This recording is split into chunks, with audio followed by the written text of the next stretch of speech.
नमस्कार मित्रांनो, आज आपण 9वा चॅप्टर शिकणार आहोत. सहकार शिक्षण आणि प्रशिक्षण, कोऑपरेटिव्ह एज्युकेशन अँड ट्रेनिंग. तर मित्रांनो, आपण आता सहकारच्या बऱ्याचशे चॅप्टर कंप्लीट केलेले आहेत. एक 5 चॅप्टर घेतले तर आपला सिलेबस सगळा संपणार आहे. जास्तीत जास्त 2 दिवस आपला हा सहकारचा 15 मार्कचा सिलेबस संपून जाणार आहे. जवळजवळ आपण सहकार व जवळजवळ 400+ MCQ दिले असतील.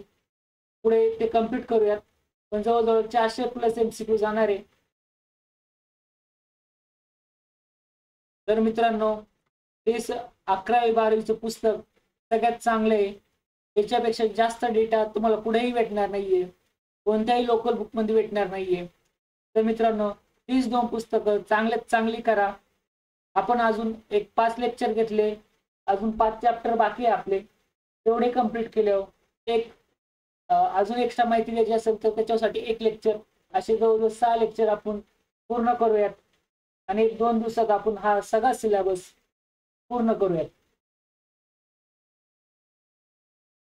एक जर कुणी जर वर्किंग, आता बरेचशी लोक वर्किंग मध्ये, काहींना आपला टाइम मॅनेज होत नाहीये, कुणाचं लक्ष लागत नाहीये, तर तुम्हाला सांगणं एवढंच असेल की दिवसाचे फक्त 2, ज्यांना 2 तास शक्य आहे त्यांनी 2 तास काढा, ज्यांना 3 तास शक्य आहे त्यांनी 3 तास काढा.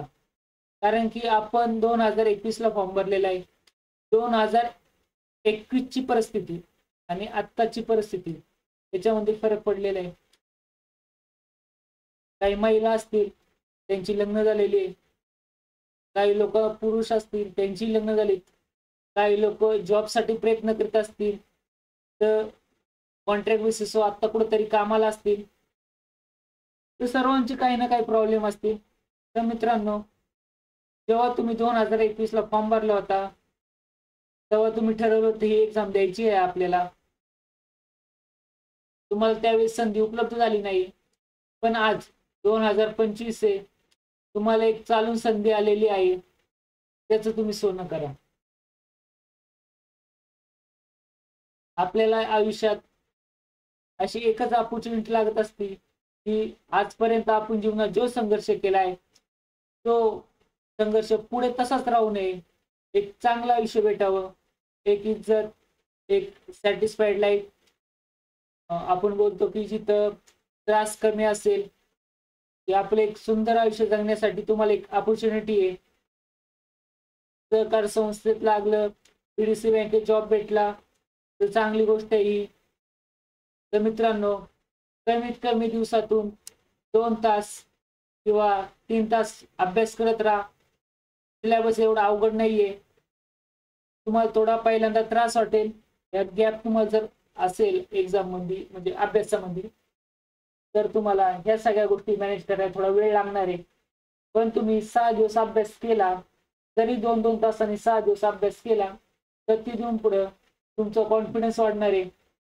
तुम्ही पुढे जास्त अभ्यास करायला सुरुवात करसाल. जर नोट्स वाचायचा कंटाळा येत असेल तर MCQ सॉल्व्ह करा. एक चॅप्टर झालंय त्याचे 15-20 MCQ दिलेले आहे आपण बरेचशा भागात, ते सॉल्व्ह करा. कारण की अभ्यासाशिवाय दुसरा पर्याय नाहीये. कारण की नुसते MCQ वाचून किंवा थोडं थोडं वरवरचं पाहून तुम्ही एक्झाम मध्ये पास होऊ शकत नाहीये. त्याला तुम्हाला एक कंटिन्यू अभ्यास करावाच लागणार आहे.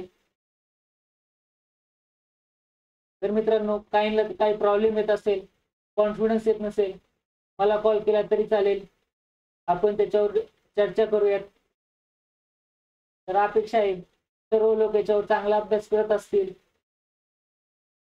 चला तर मित्रांनो, आजचा चॅप्टर शिकूयात.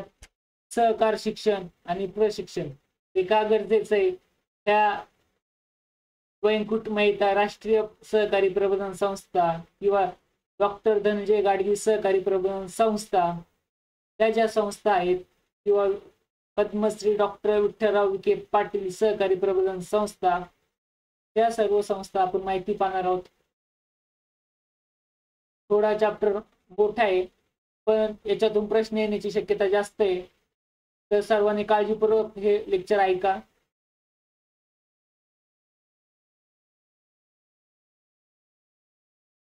प्रस्तावनेत काय सांगितलेले?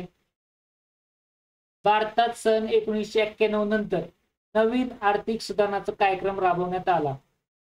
91 मध्ये काय झाले की आपण नवीन धोरण स्वीकारले आहे. खाजगीकरण करणे, उदारीकरण आणि जागतिकीकरण. म्हणजे 1991च्या आधी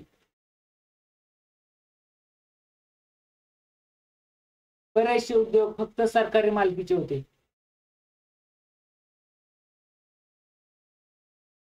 त्यामुळे काय होतं की सरकारी मालकीचे असल्यामुळे बरेचसे उद्योग डबघाईला आले होते. त्याच्यातून ग्रोथ होत नव्हती, विकास होत नव्हता, म्हणा होतं ते जॉब ऑपॉर्च्युनिटी होत नव्हती. तेवढे स्किलफुल लेबर नसल्यामुळे निर्यात होत नव्हती. त्यामुळे आपली अर्थव्यवस्था हळूहळू डबघाईला जायला लागली. आणि याच्यातून बाहेर निघण्यासाठी 1948 नंतर हे जे किंवा 1951 मध्ये जे पहिली पंचवार्षिक योजना सुरू झाली, ते 1991 पर्यंत जेव्हा आपला विकास पोचला तेव्हा म्हणावं तेवढा विकास झाला नव्हता. आपली अर्थव्यवस्था डबघाईला चालली होती, चलनवाढ झाली होती, पैशाची कमतरता होती.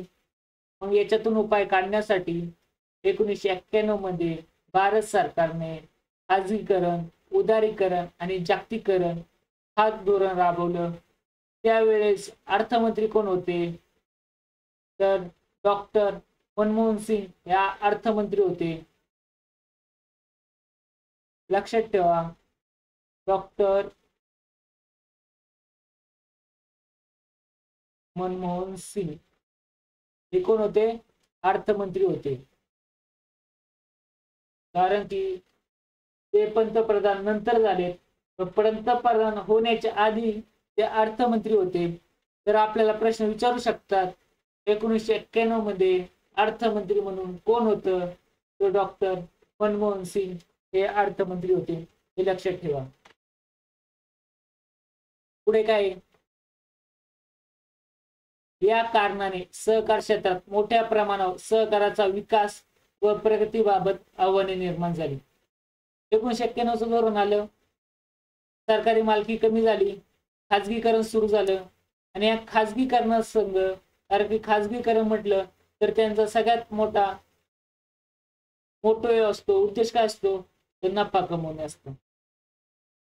त्यामुळं ते जास्तीत जास्त नफा कमवायच्या मागात वस्तूला क्वालिटी कमी देणं,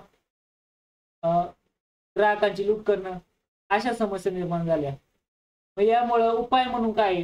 जर सहकार असेल, सहकारी संस्था असतील, सहकारी प्रक्रिया संस्था असेल, त्यांचा मेन उद्देश नफा कमवणे नसतं. त्यांचा मेन उद्देश असतो, मुख्य उद्देश असतो सेवा देणे असतं.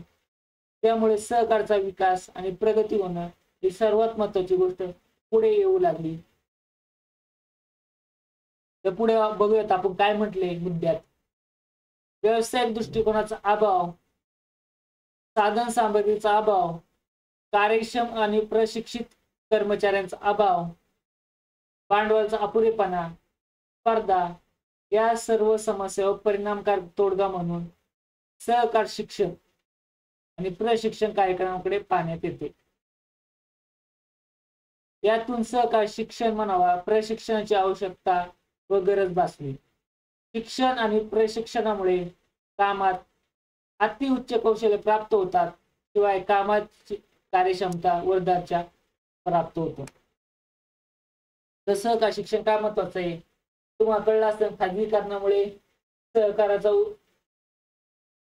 ही कन्सेप्ट पुढे येण्यात गरजेची आहे. सहकारमुळे ग्राहकांचं हित, शेतकऱ्यांचं हित हे साधणार आहे.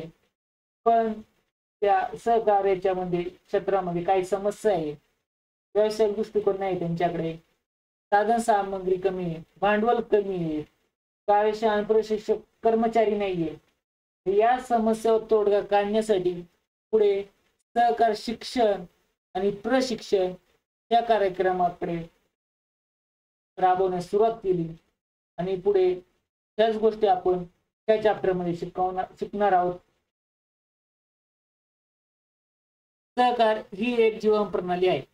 त्यामुळे सहकारची तत्वे, जी मूल्ये, व्यवस्थापन आणि सहकारी संस्थेशी संबंधित व्यक्तीची अधिकार काय आहे, कर्तव्य काय आहे, जबाबदाऱ्या, परस्पर संबंध यातील महत्वाच्या गोष्टी आपण या सहकार चॅप्टर मध्ये शिकणार आहोत आणि त्याच आचरणात आणणे सहकारच्या विकासासाठी आवश्यक आहेत.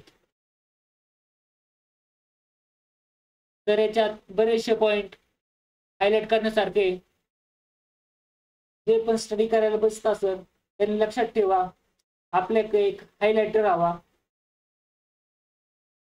एक पेन हवा. जेव्हा जेव्हा तुम्ही एक सेंटेन्स वाचसाल की तुम्हाला हायलाइट करायची मुद्द्यांना, तर तिथे हायलाइट करा. तिथं तुम्हाला असं वाटतं मला हायलाइटर नाही यूज करायचा, पण समजा आता भारतात 1915 साली मॅकलेगन समितीने सादर केलेल्या आपल्या अहवालात सहकार शिक्षण आणि प्रशिक्षण आवश्यक आहे त्यांनी स्पष्ट केलेलं आहे. जर असं सांगितलं म्हणजे समजा एखादं वाक्य असतं ना आपल्या की बाबा याच्यामध्ये महत्वाचं व्यक्ती कोण आहे, मॅकलेगन समिती, तर आपण आपल्या पेनाने त्याला असं ब्रॅकेट केला पाहिजे, जेणेकरून पुढच्या वेळेस वाचताना ते तुम्हाला नवीन वाटणार नाही. ब्रॅकेट केला म्हणजे तुमचं या शब्दाकडे लक्ष राहतं, जेणेकरून तुम्हाला वाचण्यात पण स्पीड येतो.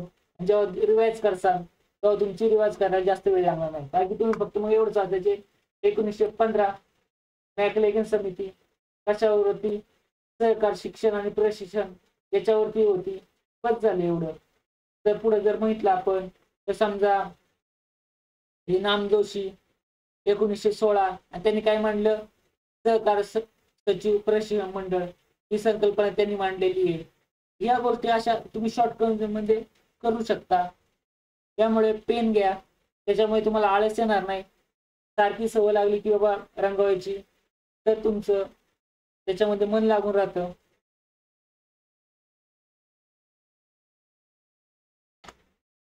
तर आपण पाहिले भारतात 1915 साली मॅकलेगन समितीने सादर केलेल्या आपल्या अहवालात सहकार शिक्षण प्रशिक्षण आवश्यक असल्याचे स्पष्ट केले आहे. मात्र आपल्या देशात सहकार शिक्षण प्रशिक्षण प्रत्यक्ष आणण्यासाठी सहकार सचिव प्रशिक्षण मंडळ नावाची योजना सर्वप्रथम कोणी आणली, तर काही नामजोशी यांनी आणलेली. ती कधी आणली, 1916 मध्ये झालेली आहे. यामध्ये सहकार कायदा, सहकारचे नियम काय, कामकाज परिपत्रक म्हणजे काय, याविषयी शिक्षण देण्याची योजना असावी अशी त्यांनी शिफारस केलेली आहे. तर हे मुद्दे हायलाइट करून घ्या, तुम्हाला एक्झामला विचारू शकतात. जर याच्यावर एमसीक्यू जरी दिला नसेल तरी तुम्ही हायलाइट करत जावा, जेणेकरून तुम्ही जेव्हा रिवाइज करसाल तेव्हा तुम्हाला जास्तीत जास्त या गोष्टी लक्षात राहायला सुरुवात होत जाते. तर सहकार सचिव प्रशिक्षण मंडळ कधीची आहे, सर्वप्रथम पुन्हा सांगितले तर कैलासवासी काही नामजोशी यांनी सांगितलेले.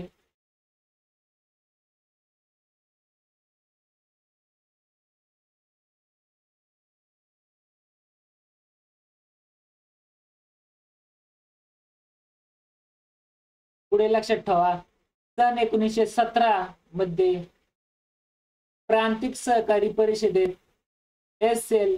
तालमाकी यांनी सहकारी प्रशिक्षण आणि शिक्षण याविषयी एक निबंध सादर केला आहे.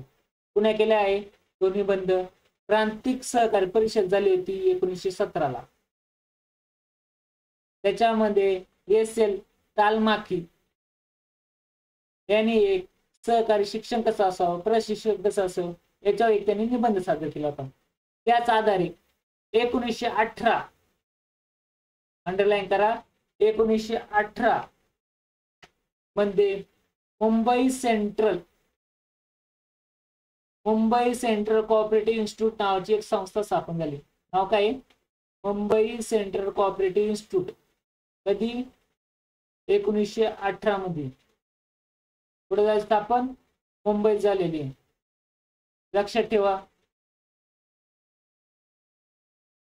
पण ही आता संस्था कोणत्या नावाने ओळखली जाते, तर महाराष्ट्र राज्य सहकारी संघ म्हणून ओळखले जाते. या प्रांतिक सहकार परिषद सहकाराचा ही प्रांतिक सहकार परिषदेत सहकाराचा नैतिक पाया या विषयावर राष्ट्रपती महात्मा गांधी यांनी एक निबंध सादर केला होता. या प्रांतिक परिषदेत सहकार परिषद झाली, यांच्यामध्ये एक प्रबंध म्हणून एक निबंध पुन्हा सादर केला होता, राष्ट्रपती महात्मा गांधी यांनी केला होता. काय होता? सहकाराचा नैतिक पाया हा त्याचा विषय होता. पुढे सन 1918 मध्ये शाही कृषी आयोगाने सादर केलेल्या अहवालामध्ये संस्थापक, सभासद, संचालक, प्रशासनातील कर्मचारी यांना शिक्षण आणि प्रशिक्षणाची नितांत गरज असल्याचं म्हटलेले आहे. कोणी म्हटलेले? 1918 मध्ये शाही कृषी आयोगाने म्हटले. यामुळे सभासद व संस्थेच्या संबंधित इतर घटकांना सहकार्याची तत्वे म्हणावा, कार्यपद्धती व उद्देश समजण्यास मदत होईल व सहकार्याची व्याप्ती वाढू शकेल. पुढे लक्षात ठेवा, सन 1935 हायलाइट करा. माल्कम डार्लिंग याच्या अध्यक्षतेखाली सहकाराचा आढावा घेण्यासाठी स्थापन झालेली समितीने सहकार चळवळीची प्रगती न होण्याचे कारण कर्मचाऱ्यांचे शिक्षण असू, प्रशिक्षण असू याचा अभाव हे कारण त्यांनी सांगितलेलं आहे. लक्षात ठेवा, माल्कम डार्लिंग काय कारण सांगितले? सहकार चळवळीची प्रगती न होण्याचे कारण कर्मचाऱ्यांना शिक्षण दिलं नाहीये, प्रशिक्षण दिलेलं नाहीये. पुढे काय झालं? त्याचप्रमाणे सन 1946 मध्ये एक सहकार नियोजन समितीने सहकार तत्वाचा विकास होण्याकरिता सहकार शिक्षण आणि प्रशिक्षणाची गरज आहे अशी गरज त्यांनी नोंदवली आहे. तर 1946 ची समिती कोणती आहे? सहकार नियोजन समिती. सन 1951 मध्ये श्री ND गोरावाला याच्या अध्यक्षतेखाली अखिल भारतीय ग्रामीण पतपुरवठा समिती स्थापन झालेली आहे. हे आपण पहिल्या चॅप्टरला बघितलेले. श्री ND गोरावाला, अखिल भारतीय ग्रामीण पतपुरवठा पाणी समिती, आणि या समितीने आपला अहवाल 1954 मध्ये दिलेला आहे. त्यांनी काय सांगितले अहवालात? सहकारचे शिक्षण प्रशिक्षणाची नितांत गरज आहे असं त्यांनी सांगितलेले. त्याचबरोबर 1995 साली ही सहकारची तत्वे त्याच्या पुनर्रचना यावर विचार करण्यासाठी कॅनडा, कोणत्या देशात? कॅनडा या देशात आंतरराष्ट्रीय पातळीवर झालेल्या सभेत सहकारची तत्वे, मूळ तत्वे निश्चित करण्याबरोबरच सहकार शिक्षण आणि प्रशिक्षणाची नितांत गरज आहे असं त्यांनी जाहीर केलेलं आहे. पुढे झाली होती परिषद, कॅनडा येथे झाली होती. काय झाली होती? 1995 मध्ये.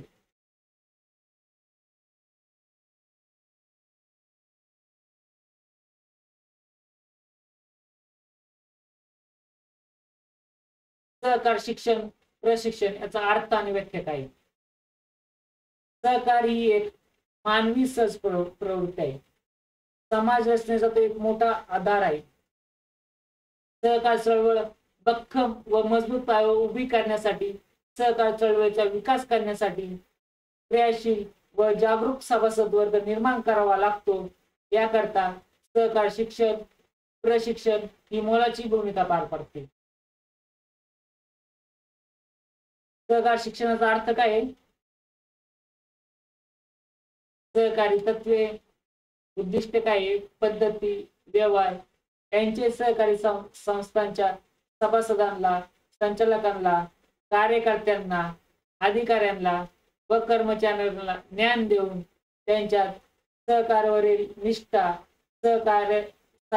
सहकार्याने कार्य करण्याची प्रवृत्ती व चळवळीच्या विकासाची जिद्द या गुणाचा विकास करण्याची प्रक्रिया म्हणजे सहकार शिक्षण.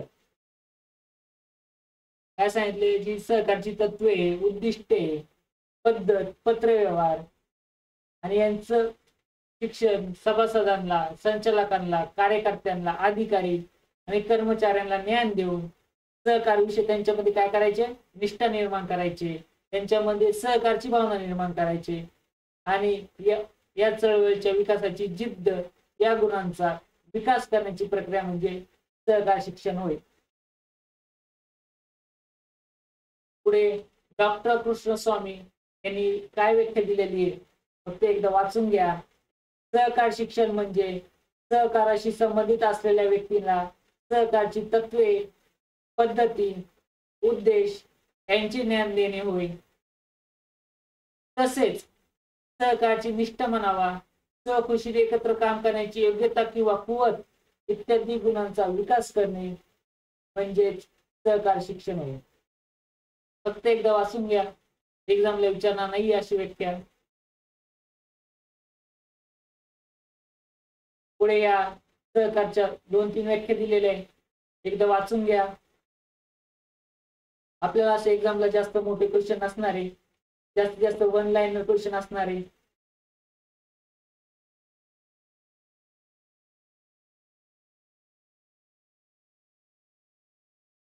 या सहकार शिक्षण प्रशिक्षणाची उद्दिष्ट काय आहे? सहकार संबंधित असलेल्या व्यक्तींना सहकारचा उद्देश, सहकारची व्याप्ती, सहकाराची कार्यपद्धती, व्यवहार इत्यादीची माहिती असणे आवश्यक असते. त्याद्वारे त्यांनी एकत्रित निस्वार्थ हेतूने काम करण्याची गरज असते. म्हणून सहकार शिक्षण प्रशिक्षणाची उद्दिष्ट पुढीलप्रमाणे स्पष्ट करता येणार आहे. काय सांगितले? 10 मुद्दे असतील, 10 मुद्द्याकडे लक्ष द्यायचे. सहकाराची संकल्पना पटवून देणे म्हणजे सहकारी क्षेत्रात हे बऱ्याच लोकांना अपरिचित आहे आणि सहकाराची बऱ्याचशा गोष्टी लोकांना माहीत नसतात. ती संकल्पना काय आहे, त्याची गरज काय आहे हे पटवून द्यावं लागणार आहे आपल्याला. सहकारच्या माध्यमातून होणारे फायदे काय आहेत याची जाणीव लोकांना करून देणे गरजेचं आहे. आणि हेच सहकारचं शिक्षण आणि प्रशिक्षणाचं उद्दिष्ट आहे. 2 नंबरचा मुद्दा काय आहे? लोकांना सहकार चळवळीकडे आकर्षित करणे.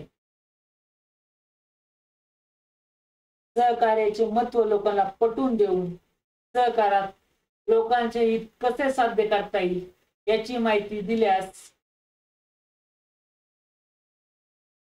त्यांना सहकारचं महत्व समजणारे, अनिष्ट प्रवृत्तीला बाजूला करण्यासाठी सहकारच्या तत्वानुसार स्वतःचा आणि इतरांचाही फायदा करून घेण्यासाठी लोकांना सहकार चळवळीकडे आकर्षित करणे.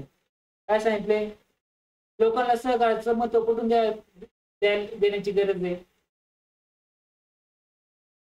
आणि या सहकारामुळे लोकांचं हित कसं साध्य करता येणार आहे याची सर्व माहिती आपल्याला समजणे गरजेचं आहे. त्याचबरोबर या अनिष्ट प्रवृत्तीला बाजूला करण्यासाठी सहकारच्या तत्वानुसार स्वतःचा म्हणावा इतरांचा फायदा करून घेण्यासाठी लोकांना सहकार चळवळीकडे आकर्षित करणे गरजेचं आहे. पुढे काही जबाबदारी आणि जागरूक सभासद तयार करणे. 3ऱ्या मुद्द्यात सांगितले आपल्याला सहकार संस्थेचे सभासद जेवढे कार्यक्षम आणि जागरूक असतील तेवढा संस्थेचा कारभार व्यवस्थित कार्यक्षमपणे चालण्यास मदत होते. म्हणून असे कार्यक्षम आणि जागरूक सभासद तयार करणे गरजेचं आहे.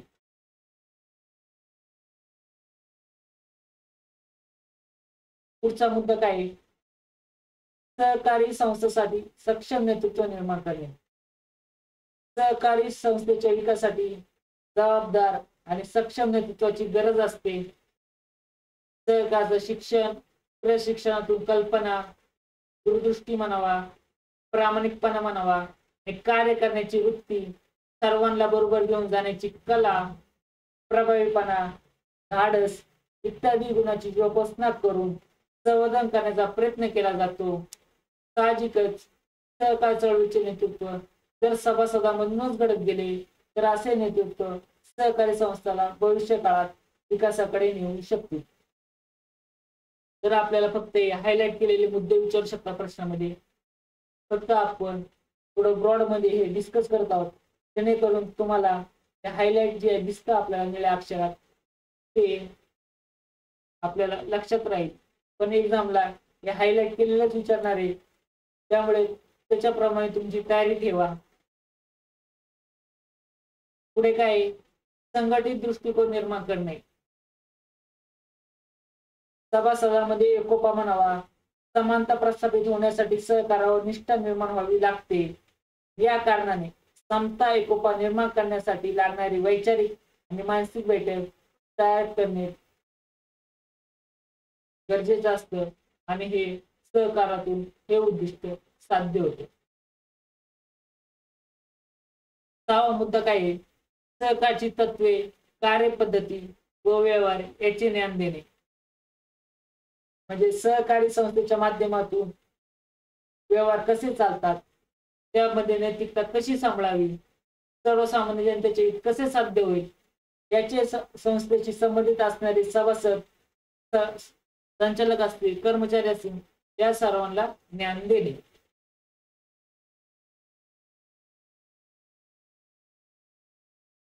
पुढे व्यावसायिक कौशल्य विकसित करणे. सहकारी संस्था व्यावसायिक संस्था म्हणून काम करतात, त्या दृष्टिकोनातून व्यावसायिक कौशल्य विकसित होणे हे सहकार शिक्षण आणि प्रशिक्षणाचे एक महत्त्वाचे उद्दिष्ट आहे. त्यासाठी सहकारची तत्वे, व्यवहार, कार्यपद्धती याशिवाय अधिकार, जबाबदाऱ्या, कर्तव्ये, नेतृत्व, निर्णय क्षमता, नियोजन, नियंत्रण, समन्वय इत्यादी व्यावसायिक कौशल्याचा विकास होण्यासाठी सहकारी शिक्षण प्रशिक्षणाचे महत्त्व ठरते. भ्रष्टाचार आणि गैरकारभार आळा घालणे. सहकारी संस्थेचे सभासद असतील, संचालक असतील, अधिकारी असतील, कर्मचारी असतील, या सर्वांमध्ये प्रामाणिकपणा आणायचा असेल, चारित्र्य, कर्तव्य दक्षता, व्यवहार्यता इत्यादी गुणांचं महत्त्व पटवून देऊन हे गुण त्यांच्यामध्ये निर्माण करणे हे सहकार शिक्षण आणि प्रशिक्षणाचे उद्दिष्ट आहे. त्यामुळे इतरांच्या विकासाबरोबरच आपला विकास करण्याचा दृष्टिकोन तयार होऊन गैरव्यवहार आणि भ्रष्टाचारी प्रवृत्तींना आळा बसू शकतो. 9वा मुद्दा आहे, प्रशिक्षक सेवक वर्गाची गरज भागवणे. सहकारी संस्थेचे व्यवस्थापन, प्रशासन व इतर जबाबदाऱ्या सांभाळण्यासाठी सेवक वर्गाची आवश्यकता असते. हा सेवक वर्ग सहकार प्रशिक्षणाच्या माध्यमातून उपलब्ध व्हावा अशी अपेक्षा असते. व्यवस्थापकीय प्रशासकीय कर्मचारी हे प्रशिक्षित असेल तर संस्थेचे कामकाज अधिक कार्यक्षमपणे चालवणे शक्य होणार आहे. पुढे काय, सहकारी संस्थांचा निकोप आणि संतुलित विकास करणे. सहकारी क्षेत्राचा विकास हा राज्यातील वेगवेगळ्या जिल्ह्यात औद्योगिक व्यावसायिक क्षेत्रात असमान दिसून येतोय आपल्याला. त्यातून सहकार चळवळीचे असंतुलन निर्माण झाले आहे आणि गैरप्रवृत्तीमुळे देखील सहकारी संस्थेच्या विकासात अडचणी निर्माण होत आहे. ते टाळण्यासाठी सहकार संस्थांचा निकोप आणि संतुलित विकास करायचा आहे. पुढे काय, या शिक्षण आणि प्रशिक्षणाची आवश्यकता काय आपल्याला सहकारच्या, तर याच्यामध्ये पण 10 मुद्दे पाहिजे आपल्याला.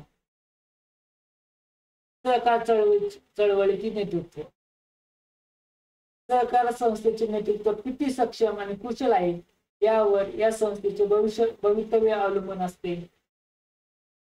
सहकारी संस्थेवर, तत्वावर, मूल्यांवर निष्ठा असणारे, कुशल संघटक असणारे आणि सभासदांच्या संस्थेच्या विकासात ताळमेळ असणारे नेते सहकारी संस्थेला विकासाकडे नेऊ शकतात. म्हणून ते नेतृत्व घडवण्यासाठी सहकार शिक्षण आणि प्रशिक्षणाची आवश्यकता असते.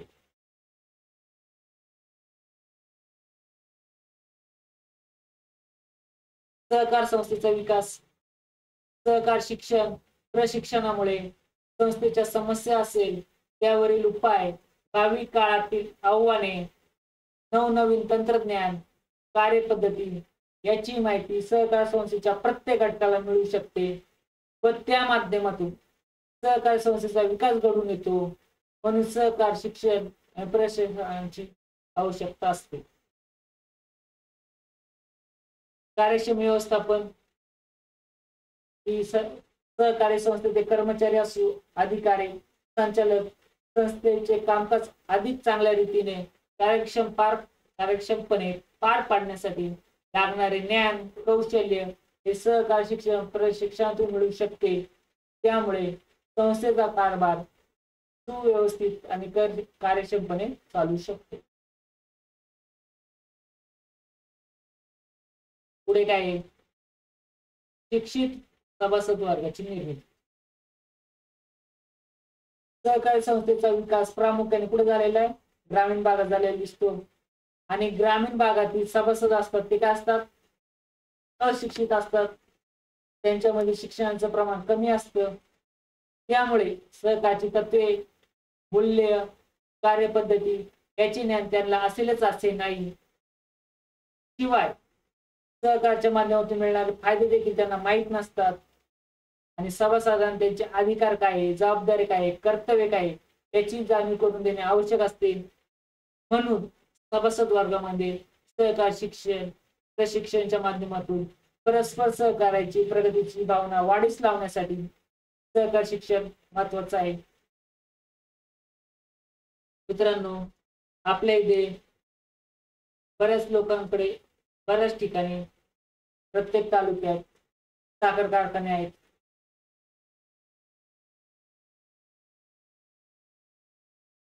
आपण ज्या घरात राहतो तिथे आपण जर ऊस घेत असेल, आपण शेतकरी असतील, आपले वडील असतील, आजोबा असतील, बरेचसे लोक या साखर कारखान्याचे सभासद आहेत. त्यांनी साखर कारखान्याचे सहकारी साखर कारखान्याचे शेअर घेतलेले आहेत. तरी पण त्यांना सभासद म्हणून आपली कर्तव्य काय, जबाबदाऱ्या काय, त्याच्यामध्ये आपले अधिकार आहे, या बऱ्याचशा गोष्टी त्यांना समजत नसतात. त्यासाठीच आपल्याला या शिक्षणाची प्रशिक्षणाची गरज आहे. सहकार्यावरील विश्वास दूर करणे, सर्वसामान्य जनता सभासद यांच्यामध्ये सहकारची तत्वे, मूल्य, व्यवहार याची माहिती प्रामाणिकपणे रुजवावी लागते. त्यातून सहकार्यावरील विश्वास दृढ होण्यास मदत होते. म्हणून सहकार शिक्षण आणि प्रशिक्षणाची गरज असते. कुशल संघटक.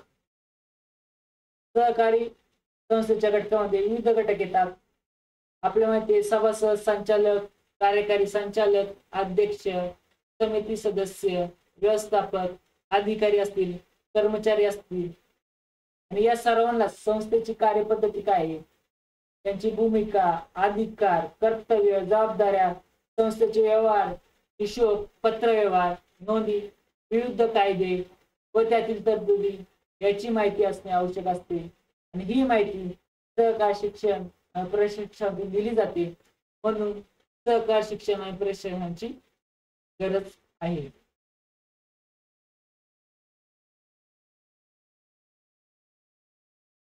पुढे काय? सहकारी क्षेत्रात स्वावलंबी बनवणे. जे सहकार क्षेत्र आहे त्याला स्वावलंबी बनवायचं. सहकारी संस्था जरी सेवाभावी संस्था असली तरी तिला व्यावसायिक कार्य करावे लागतात.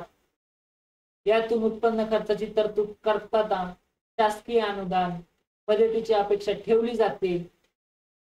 पण मात्र आर्थिक दृष्टिकोनातून कोणातून सहकारी संस्था स्वावलंबी अर्थक्षम होण्यासाठी, पुरेसे उत्पन्न मिळवण्यासाठी त्यांची क्षमता या संस्थेमध्ये निर्माण व्हावी लागते. आणि बदलत्या आर्थिक पर्यावरणाकडे सहकारी संस्थांना आपल्या अस्तित्व टिकून ठेवणे गरजेचे आहे. त्यासाठी सहकारी संस्थेतील सर्व कर्मचारी असो, अधिकारी, संचालक यांना सहकार शिक्षण आणि प्रशिक्षणाची आवश्यकता. भ्रष्टाचार आणि गैरव्यवहार नियंत्रण हवं. जे भ्रष्टाचार चालू आहे त्याच्यावर नियंत्रण हवं. सहकार संस्थेच्या व्यवहारामध्ये पारदर्शकता निर्माण होण्यासाठी पारदर्शकता पाहिजे. त्यासाठी तत्वे, मूल्य यावर निष्ठा असावी लागते. आणि सहकार संस्थेचे कर्मचारी, अधिकारी, पदाधिकारी, सभासद यांना त्यांचे महत्व, फायदे समजून द्यावे लागतात. त्यासाठी सहकार शिक्षण आणि प्रशिक्षणाची आवश्यकता असते. त्याचमुळे आपण सहकार संस्थेचे आपण आता एम्प्लॉय होणार आहोत. त्यामुळे नेमका सहकार काय हे तुम्हाला सर्वांना कळलं पाहिजे आणि त्यासाठी आपल्याला हा जो सिलेबस दिला आहे तो व्यवस्थित समजून घेतला पाहिजे. त्यामुळे सहकारला चांगले दिवस पुढे येऊ शकतात. सहकार तत्वाचा प्रसार, परस्पर सहकार्य, लोकशाही शिक्षण, सामंजस्य, निष्ठा, प्रामाणिकपणा, धर्मनिरपेक्षता, सहिष्णुता इत्यादी तत्वे सहकाराशी संबंधित असली तरी ती प्रत्येक व्यक्तीच्या जीवनात देखील महत्वाची असतात. म्हणून सहकार तत्वाचा प्रसार व्हावा, ती सर्वसमावेश व्हावी, समावेशक असावी. यासाठी सहकार शिक्षण आणि प्रशिक्षणाची गरज असते. शेवटचा मुद्दा आहे सभासदांचा प्रभावी आणि सक्रिय सहभाग. सहकारात सभासदांच्या वतीने संचालक मंडळ सहकारी संस्थेचा कारभार पाहत असतो. बोर्ड ऑफ डायरेक्टर म्हणतात त्यांना, त्याचे अध्यक्ष असतात. ते या सहकारी संस्थेचे कामकाज पाहत असतात. मात्र अनेक सभासद आहेत ते आपल्या हक्क कर्तव्याबाबत जागरूक नसतात. जसं आपण साखर कारखान्याचं उदाहरण घेतलेलं आहे. शेतकरी सभासद असले तरी त्यांचे हक्क त्यांना माहीत नसतात. त्यामुळे सहकारी संस्थेच्या सभासदांनी संस्थेच्या अधिमंडळाच्या वार्षिक सभा, अधिमंडळाच्या विशेष सभेत उपस्थित राहून निर्णय प्रक्रियेत व कामकाजात सहभाग घेतला पाहिजे. यातूनच सभासदांचा प्रभावी सक्रिय सहभाग वाढेल. यासाठी सहकार्य शिक्षण आणि प्रशिक्षणाची आवश्यकता असते. जरी एक्झामच्या दृष्टीने जरी महत्वाचं असलं तरी जीवनात आपण एक सहकार या विषयाशी कुठे ना कुठे कनेक्ट असतो. पीडीसी बँक म्हणावा, साखर कारखाना म्हणावा, किंवा कृषी पतपुरवठा संस्था म्हणावा, किंवा खरेदी विक्री ग्राहक संस्था म्हणावा, सेवा संस्था म्हणावा. पण आपल्याला एक सभासद म्हणून आपल्या जबाबदाऱ्या काय, कर्तव्य काय त्या कळण्यासाठी तरी हा अभ्यास आपल्याला गरजेचा आहे. सहकार शिक्षण प्रशिक्षण संघटनात्मक कशी रचना आहे, त्रिस्तरीय रचना आहे. त्याच्यावर एखाद्या MCQ येऊ शकतो. केंद्रीय पातळीवर राष्ट्रीय सहकार महासंघ वरिष्ठ पातळीवर शिक्षण आणि प्रशिक्षणाची व्यवस्था करतो. केंद्रीय पातळीवर काय, राष्ट्रीय सहकार महासंघ. राज्य पातळीवर काय, महाराष्ट्र राज्य सहकारी संघ. कनिष्ठ पातळीवर काय, जिल्हा पातळीवर जिल्हा सहकार मंडळे. तर आपण प्रत्येक गोष्टीची एक माहिती पाहूयात.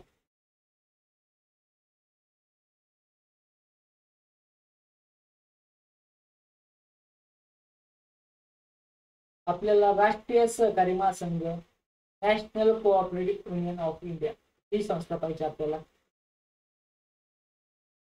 राष्ट्रीय सहकारी संस्थांचा महासंघ ही भारतीय सहकारी चळवळीची शिखर संस्था आहे. शिखर संस्था कोण आहे, भारतीय सहकारी चळवळीची राष्ट्रीय सहकारी महासंघ.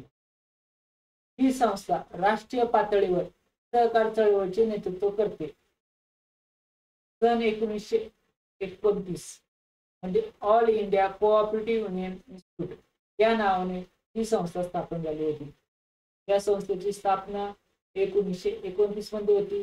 All India cooperative union institute नावाने होती. पुढे 1951 मध्ये या संस्थेचं नाव काय केलं, नॅशनल कोऑपरेटिव्ह युनियन असं केलं गेलं. या संघाचे कार्यालय पुढे दिल्ली येथे आहे. हे जे शब्द मी अंडरलाईन केले ते अंडरलाईन करून घ्या. या संस्थेला इफिको, कृषी भारती, नाफेड यासारख्या संघ संस्थांचे सहकार्य मिळते. इफिकोचा लॉंग फॉर्म, नाफेडचा लॉंग फॉर्म. बँकिंग मध्ये नाफेडचा लॉंग फॉर्म दिलेला आहे. इफिकोचा लॉंग फॉर्म शोधून ठेवा. आपल्याला एक्झामला विचारणार आहे की नेमका त्याचा लॉंग फॉर्म काय. इफिकोला काय म्हणतात तर Indian farmers fertiliser cooperative limited. हा याचा लॉंग फॉर्म आहे, Indian farmers fertiliser cooperative limited. आणि नाफेडचा काय आहे लक्षात ठेवा, national agriculture cooperative marketing federation of India limited. काय आहे, national agriculture cooperative marketing federation of India limited. हे कधी इस्टॅब्लिश झालेली नाफेड, तर 2 ऑक्टोबर 1958 मध्ये झालेली आहे. तर ह्या गोष्टी तुम्ही लक्षात ठेवायच्या आहेत. त्यांची कार्य काय असणार आहे, सहकारातील वेगवेगळ्या समस्या उपाय शोधून संशोधन प्रकल्प तयार करणे, सहकार शिक्षण आणि प्रशिक्षणाचे कार्यक्रम तयार करणे, सहकार चळवळीची प्रसिद्धीसाठी व्हिडिओ साहित्य तयार करणे, श्राव्य तयार करणे, सहकार चळवळी संबंधी वेगवेगळ्या प्रकाशनातून मासिके, जर्नल, माहिती पत्रके प्रकाशित करून सहकार चळवळीचा प्रचार प्रसार करणे, राष्ट्रीय आंतरराष्ट्रीय स्तरावर भारतीय सहकार चळवळी संबंधी अधिकृत माहिती जी आकडेवारी आहे ती प्रकाशित करणे, राष्ट्रीय आंतरराष्ट्रीय परिषदेतून सहकार चळवळीचे प्रतिनिधित्व करणे, परिसंवाद, चर्चासत्रे, परिषदांचे आयोजन करणे आणि केंद्र सरकारला सहकार चळवळी संबंधी निर्णय घेण्यासाठी सल्ला देणे. आणि या संस्थेच्या कार्याची व्याप्ती कशी मोठी आहे. एवढी सर्व कामे या संस्थेला करावी लागतात. पुढे काय, महाराष्ट्र राज्य सहकारी संघ. महाराष्ट्र राज्य सहकारी संघ ही सहकार प्रशासनातील आद्य संस्था मानली जाते. महाराष्ट्रात जर आद्य संस्था कोणती मानली जात असेल तर महाराष्ट्र राज्य सहकारी संघ. देशातील ही सर्वात जुनी प्रशिक्षण संस्था आहे. 1904 साली ब्रिटिश सरकारने भारतातील सहकारी संस्थांवर नियंत्रण ठेवण्यासाठी पहिला सहकारी कायदा मंजूर केला. पुढे या सहकारी संस्थेच्या संख्येत वाढ होऊ लागली. सहकारात आपले हित कल्याण आहे हे समजल्यावर कृषी पतसंस्था मोठ्या प्रमाणावर महाराष्ट्रात सुरू झाल्या. आजही बऱ्याच सहकारी संस्था या महाराष्ट्रामध्येच आहेत. त्यामुळे सहकाराचा प्रचाराची आवश्यकता वाटू लागली. या हेतूने 1917 लक्षात ठेवा पुण्यात सहकार परिषद आयोजित केली गेली आणि या परिषदेत राष्ट्रपती महात्मा गांधी सह देशातील जे तज्ञ कार्यकर्ते एकत्र आले होते आणि या परिषदेत महात्मा गांधीजींनी सहकारची तत्वे, कार्यपद्धती, सहकार कायदा इत्यादी विषयी लोकांना माहिती देण्यासाठी प्रशिक्षण देण्याचा आग्रह धरला. त्यासाठी राज्यस्तरीय प्रशिक्षण देणारी संस्था स्थापन करावी असे मत मांडल्यामुळे विठ्ठलदास ठाकरसी, NM जोशी, नाम जोशी, TK देवधर, वैकुंठ मेहता इत्यादी सहकार तज्ञांनी त्यासंबंधी विचारविनिमय करून 13 जुलै 1918 लक्षात ठेवा 13 जुलै 1918 साली सेंट्रल कोऑपरेटिव्ह इन्स्टिट्यूट या संस्थेची पुन्हा स्थापन केलेली आहे.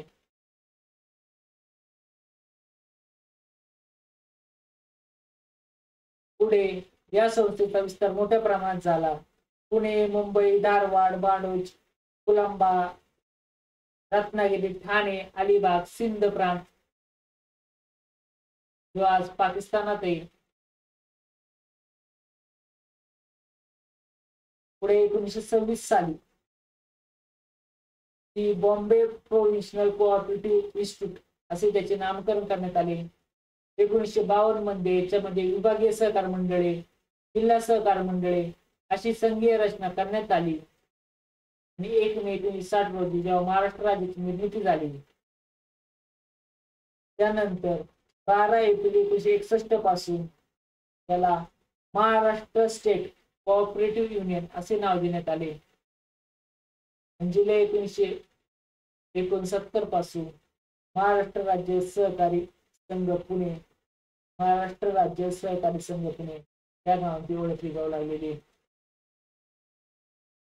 राज्य पातळीवर सहकार संस्थेच्या सर्व घटकांना प्रशिक्षण शिक्षण देण्याचे कार्य करणारी एक अग्रेसर संस्था म्हणून या संस्थेकडे पाहिलं जातं. सहकार चळवळीचा प्रचार प्रसार राज्यामध्ये करण्यास राज्य सहकार संघाची भूमिका महत्वाची ठरते.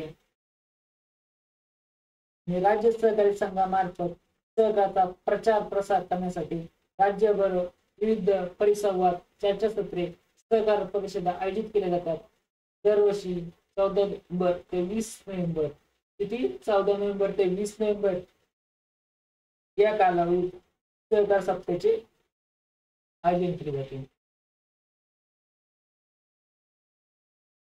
आणि यांच्या मार्फत सहकार चळवळीचा प्रचार प्रसारासाठी कोणतं मासिक चालू जातं तर सहकारी महाराष्ट्र हे मासिक चालू जातं. आणि इंग्रजीत नाव काय त्याचं दी कोऑपरेटिव्ह सहकारी महाराष्ट्र हे मासिक आहे. आणि इंग्रजी मधून द कोऑपरेटिव्ह हे काय त्रैमासिक आहे. 3 महिन्यात प्रकाशित होणार त्रैमासिक, महिन्याला होणारे मासिक, हे दोन्ही मध्ये डिफरन्स आहे लक्षात ठेवा. सहकारी महाराष्ट्र मासिक आहे, दी कोऑपरेटिव्ह द कोऑपरेटिव्ह हे काय त्रैमासिक आहे. पुढे महाराष्ट्र राज्याने जे राज्य पातळीवर सहकार शिक्षण आणि प्रशिक्षणासाठी खालील यंत्रणा उभारली आहे. महाराष्ट्र सरकारने कशी यंत्रणा उभारली आहे त्यासाठी तर मित्रांनो विभागीय सहकार मंडळे उभारलेत. त्याच्यानंतर जिल्हा सहकारी मंडळे जे जिल्हा पातळीवर काम करते आणि सहकार प्रशिक्षण केंद्रे अशा प्रकारे इथे 3 प्रकारच्या संस्था उभारतात. विभागीय सहकारी मंडळे आहेत ते विभागीय मंडळातर्फे राज्य सहकारी संघ विभागीय पातळीवर सहकार चळवळीतील विविध घटकांना प्रशिक्षण देण्याचे काम करते. विभागीय मंडळामार्फत जिल्हा सहकार मंडळाच्या कामकाजावर देखरेख ठेवली जाते. जिल्ह्यामध्ये पाहिले तर जिल्हा पातळीवरचं काम चालतं. आपल्या राज्यात सर्व जिल्ह्यात सहकारी मंडळे अस्तित्वात आहेत. जिल्ह्यातील कार्यक्षेत्र म्हणावा प्रशिक्षण घेणे, शिबिरे घेणे, महिला मेळावा भरवणे, सहकार विषयावरील निबंध स्पर्धा ठेवणे आणि सहकार क्षेत्रातील कार्यकर्त्यांची शिबिरे, सचिवांसाठी उजळणी वर्ग इत्यादीचे आयोजन जिल्हा मंडळाचे काम असते. पुढे सहकार प्रशिक्षण संस्था आहे. महाराष्ट्र राज्य सहकारी संघाच्या वतीने राज्यात अनेक ठिकाणी प्रशिक्षण केंद्र चालवले जातात. त्यातून सहकार व्यवस्थापन, सहकार व इतर कायदे, पंचायत राज, सामाजिक विकास, पुस्तकालय, बँकिंग, लेखा परीक्षण या विविध विषयावर चर्चासत्रे आणि उजळणी वर्ग घेतली जातात.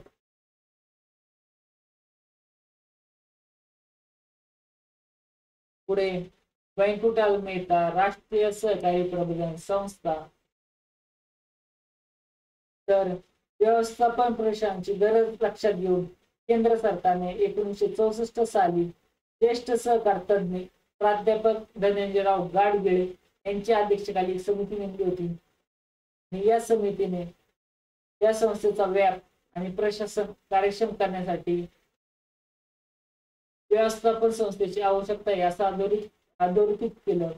आणि याच शिस्तीनुसार राष्ट्रीय सहकार प्रशिक्षण संस्थेने पुण्यात 1967 साली सहकार शिक्षण आणि प्रशिक्षण व संशोधन करणारी राष्ट्रीय पातळीवर एक संस्था सुरू केली. सहकार क्षेत्रात ज्यांनी आपले जीवन समर्पित केले, जे सहकाराचे चळवळीचे जे जनक म्हटले जातात ते स्वर्गीय व्यंकट मेहता यांच्या कार्याचा गौरव म्हणून त्यांचे नाव या संस्थेला दिले. व्यंकटलाल मेहता राष्ट्रीय सहकारी व्यवस्थापन संस्था कुठे येते? पुण्यामध्ये. लक्षात ठेवा, विचारू शकतात आपल्याला, पुण्याला हायलाइट करून ठेवा.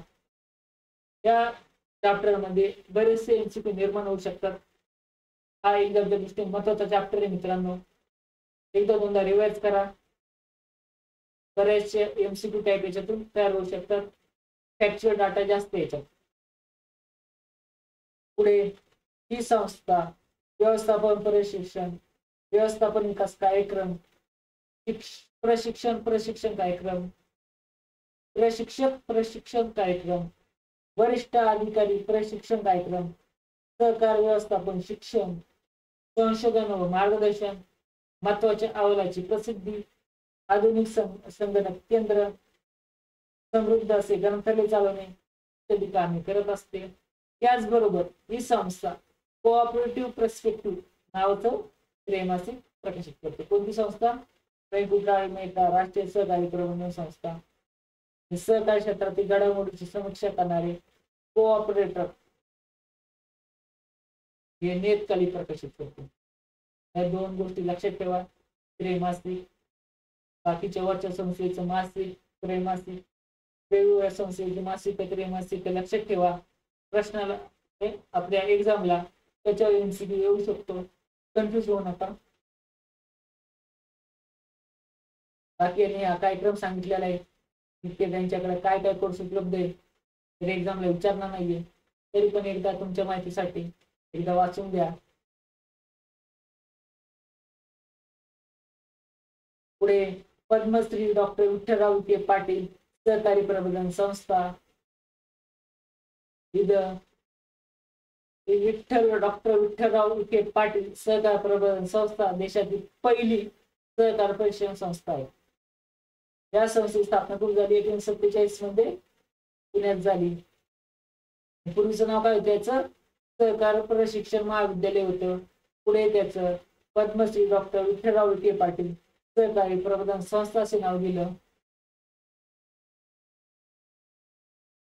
कालांतराने हे नाव बदलून सहकार महर्षी पद्मश्री विठ्ठलराव विखे पाटील यांचं नाव देण्यात आलेले.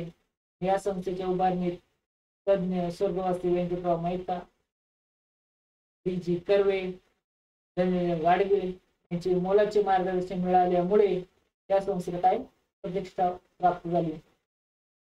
या संस्थेला केंद्रीय कृषी मंत्रालयाकडून अर्थसहाय्य मिळते. कोणाकडून मिळते?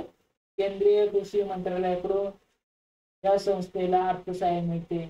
या संस्थेचा कारभार नियंत्रण ठेवण्यासाठी व्यवस्थापन समितीने ते गठन राष्ट्रीय सहकार प्रशिक्षण संस्थेने केले असून त्यात राज्य सरकार आणि महाराष्ट्र राज्य सहकारी संघ यांचा सल्ला घेतला जातो. कुणाचा? राज्य सरकार आणि महाराष्ट्र राज्य सहकारी संघ यांचा सल्ला घेतला जातो. बाकी जसे मागच्या संस्था काम करतात तशाच प्रकारचे ही पण संस्था कार्य करत असते. बाकीचे डिप्लोमा कोर्स वगैरे या गोष्टी आहेत. तसे दूध विकास सहकारी समितीच्या पदाधिकाऱ्यांचे नेतृत्व विकास शिबिरे 3 दिवसाचा कार्यक्रम राबवतात. सहकारी बँकेच्या महिला अधिकारी वर्गासाठी नेतृत्व विकास कार्यक्रम, सहकारी बँकेच्या अध्यक्ष संचालकासाठी नेतृत्व विकास कार्यक्रम, सहकारी लेखा परीक्षण पदवी कोर्स, नागरी सहकारी बँकिंग पदविका, सहकारी व्यवस्थापन उच्च पदविका अभ्यासक्रम 24 आठवड्यांचा आहे. पुढे स्वसहायता समूह जागरूकता शिबिर, विविध कार्यकारी सोसायटीच्या संचालकाचा प्रशिक्षण कार्यक्रम, सहकारी गृहनिर्माण संस्थेच्या व्यवस्थापन मंडळ सदस्यांचा प्रशिक्षण कार्यक्रम, नेतृत्व विकास कार्यक्रम, ग्राहक सहकारी मंडळाचे व्यवस्थापन समिती सदस्यांचे प्रशिक्षण कार्यक्रम. पुढे जी संस्था आहे त्याला काय नाव आहे? डॉक्टर धनंजयराव गाडगे सहकारी प्रबंधन संस्था. ही कुठे स्थापन झाली? तर 1972 ला नागपूरला झालेली. हे महत्वाचं आहे आपल्याला. बाकीचे यांचा उद्दिष्ट काय असेल तर उच्च स्तरीय अधिकाऱ्यापासून तर कनिष्ठ पातळीवर अधिकारी व इतर सेवक या वर्गाला प्रशिक्षण देणे, सहकार्याच्या नव्या बदलाची माहिती सांगणे व त्यांचे कार्यकौशल्य वाढवणे, राज्याच्या सहकार विभागातील अधिकाऱ्यांना उत्तम दर्जाचे प्रशिक्षण देणे व त्यांची कार्यक्षमता वाढवणे.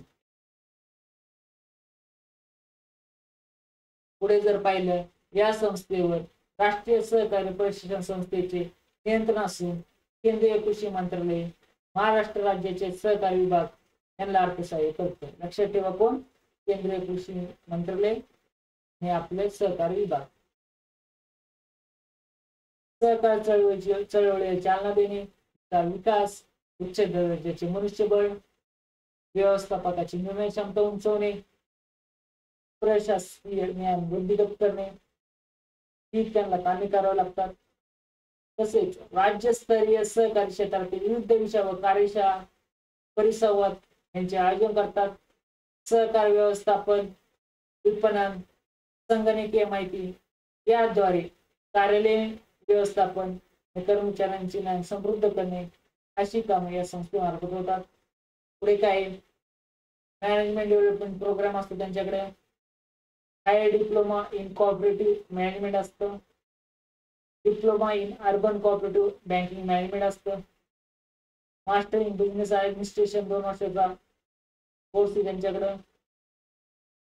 कार्यशाळा घेतात, संशोधन प्रकल्प आहे त्यांच्याकडे आणि राज्य सहकारी विभागाला सल्ला आणि मार्गदर्शन देण्याचं ही संस्था करत असते. पुढे मित्रांनो अशा तऱ्हेने आपला चॅप्टर संपलेला आहे.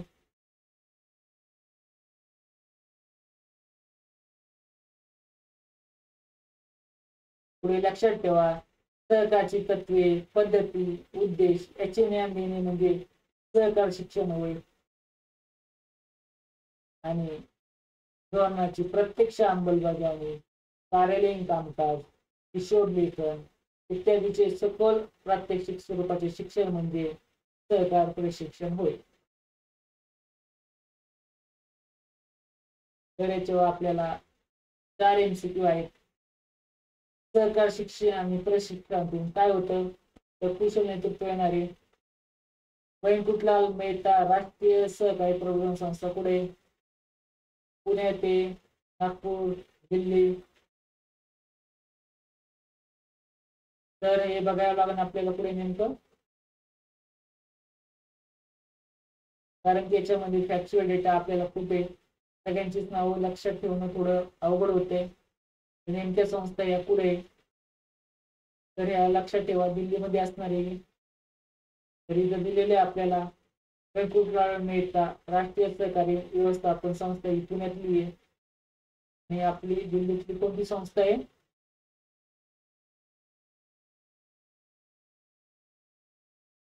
महाराष्ट्र राज्य सहकारी संघ पुढे पुण्यात आहे.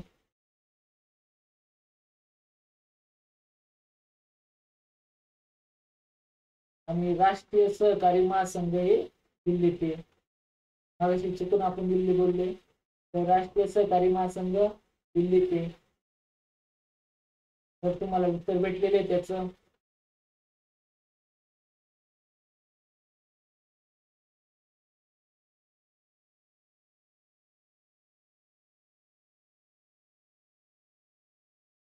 पुढे सहकार शिक्षण आणि प्रशिक्षण संघटनाची रचना कशी आहे त्रिस्तरीय.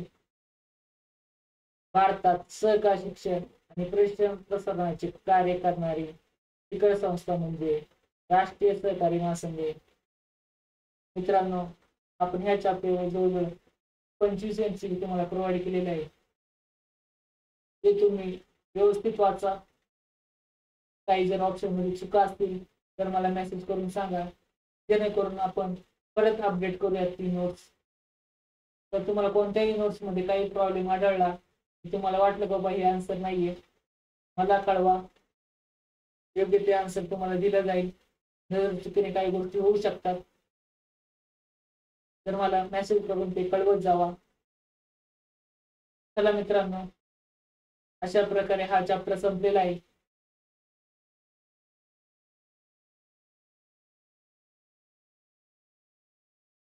पुढे हा चॅप्टर जो आहे सहकार क्षेत्रापुढील आव्हाने, त्याच्यामध्ये घेण्यासारखं काही नाही मित्रांनो. तरी पण आपण एक तुम्हाला वाटत असेल तर वरवरचे मुद्दे आपण वाचूयात. पण आधी आपण एक पुढचा चॅप्टर घेऊयात. एक पहिला चॅप्टर आपण स्टार्ट करूयात. शेवटी जाता जाता हे सहकार क्षेत्रातील काही अडचणी आहेत, काही तंत्रज्ञान आहे, त्या गोष्टी हा चॅप्टर आपण त्यावेळेस घेऊयात. चला मित्रांनो भेटूयात पुढच्या लेक्चरला.